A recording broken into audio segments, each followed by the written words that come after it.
Benvenuti all'Almanacco e buon inizio settimana.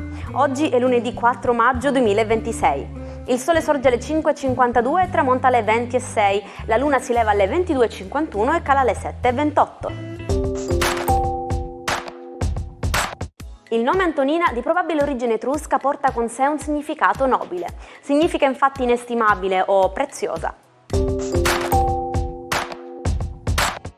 Il 4 maggio in tutto il mondo si celebra lo Star Wars Day. Che la forza sia con te diventa per un giorno May the Force be with you, un gioco di parole che dal 1977 unisce milioni di fan della saga creata da George Lucas.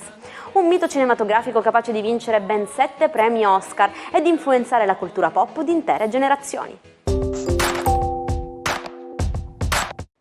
Elly Schlein festeggia oggi 41 anni. La segretaria del Partito Democratico, prima donna e più giovane guida nella storia del partito, prosegue il suo percorso politico dopo le esperienze come europarlamentare e vicepresidente della regione Emilia-Romagna. Una figura che ha segnato un cambio di passo generazionale nella politica italiana. Jorge Lorenzo compie oggi 39 anni. Il martillo del motociclismo spagnolo, 3 volte campione del mondo in MotoGP, resta uno dei piloti più vincenti e determinati della storia recente a delle 2 ruote. Dopo il ritorno nel 2019 continua a seguire il mondo delle corse come opinionista e pilota automobilistico. Auguri a Rocco Siffredi che compie 62 anni. Dalla marina mercantile al successo mondiale nell'industria del cinema per adulti, la sua figura è diventata un fenomeno di costume recentemente raccontata anche dalla serie TV Super Sex, dove è stato interpretato da Alessandro Borghi. Una data scolpita nel dolore del calcio italiano, il 4 maggio 1949. Alle 17.05, al ritorno di un amichevole a Lisbona, l'aereo che trasportava il Grande Torino si schiantò contro i muraglioni della Basilica di Superga.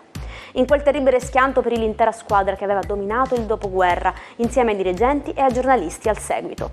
Il Grande Torino smise così di giocare per entrare definitivamente nella leggenda. Cos'è il muro del suono? Non è una barriera fisica ma un limite fluodinamico. Quando un aereo vola a velocità supersonica, l'aria davanti non riesce a spostarsi abbastanza velocemente e viene così compressa violentemente. Questo genera onde d'urto che percepiamo a terra come un bang sonico. Curiosità? Il boato non è un evento istantaneo ma è un cono d'ombra sonora che l'aereo si trascina dietro finché corre più veloce del suono. Buon inizio settimana ai 12. La luna in Sagittario, allegra e baldanzosa, inaugura questa prima settimana di maggio con una certa positività e allegria, in opposizione a Venere e quindi qualche chiacchiericcio in amore. Vediamo di che si tratta, Ariete. Per voi con Mercurio che finalmente è uscito dai vostri gradi, tutto sembra tornare un po' alla normalità, un po' meno parole, ma sicuramente più fatti. Toro, per voi che di parole non ne volete sentire mai troppe, Mercurio purtroppo vi obbliga a essere chiari su alcuni argomenti importanti, soprattutto che riguardano le trasformazioni che in questo momento state vivendo, Gemelli.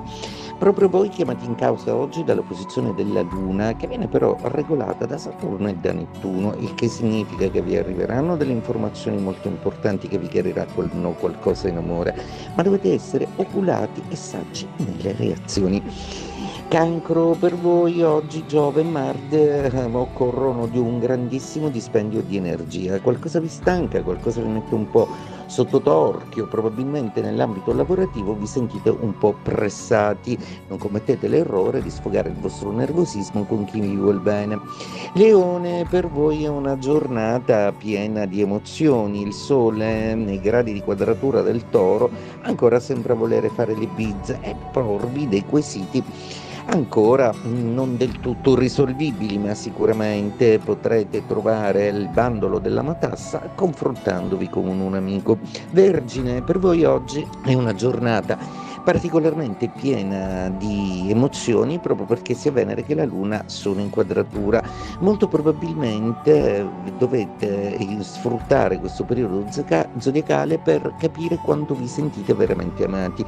Sicuramente Mercurio e il Sole vi danno forza, una grande comunicativa e una grande presenza di spirito. Bilancia, per voi oggi la Luna è di terza casa, una Luna ottimale per chiarire un po' di questioni lasciate un po' troppo in sospeso, tant'è vero che Venere dal suo trigono, il vostro pianeta, vi sostiene anche con la capacità plastica di un Urano che renderà la bilancia molto poco diplomatica. Scorpione, per voi oggi la Luna parla di piccole perdite economiche o di spese da affrontare. Molto probabilmente, anche se erano previste, oggi dovrete sborsare qualcosa per aggiustare un po' la vostra situazione. Il vostro cielo inoltre garantisce una certa sensualità. Sagittario, la Luna nel vostro segno zodiacale oggi in opposizione a Venere vi fa innamorare del lavoro sicuramente, ma a volte vi mette nelle condizioni di tralasciare un po' la governance di coppia, quindi correte ai ripari. Capricorno, una Luna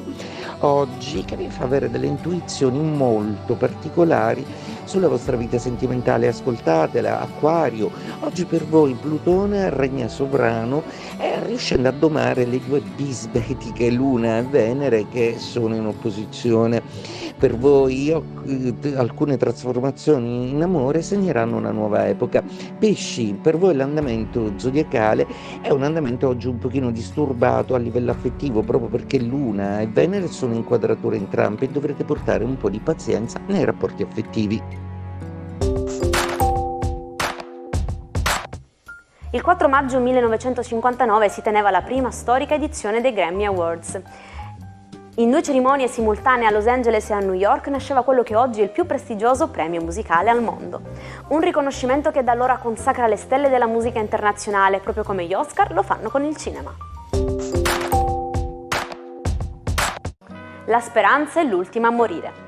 Questo famosissimo detto affonda le radici nel mito di Pandora. Quando lei aprì il vaso proibito, liberando tutti i mali del mondo, quindi malattie, guerre e sofferenze, fece in tempo a richiuderlo prima che uscisse l'ultimo spirito, la speranza. Per questo motivo, anche nelle situazioni più disperate, la speranza resta sempre accanto all'uomo come ultimo conforto. Giuseppe Francesco Borri, alchimista, profeta e avventuriero del XVII secolo.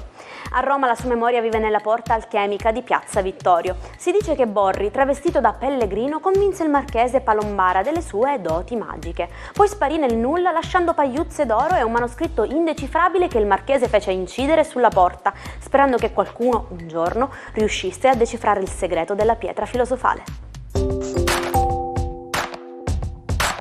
E ci salutiamo con la nostra frase del giorno. Attenti a quelli che cercano continuamente la folla, da soli non sono nessuno. Cerchiamo di coltivare la nostra unicità anche nei momenti di solitudine. Io vi ringrazio sempre per essere stati anche oggi assieme a me e mi raccomando vi do appuntamento anche a domani, sempre qui alla stessa ora per un'altra interessante puntata dell'Almanacco. Una buona giornata dalla vostra Jair.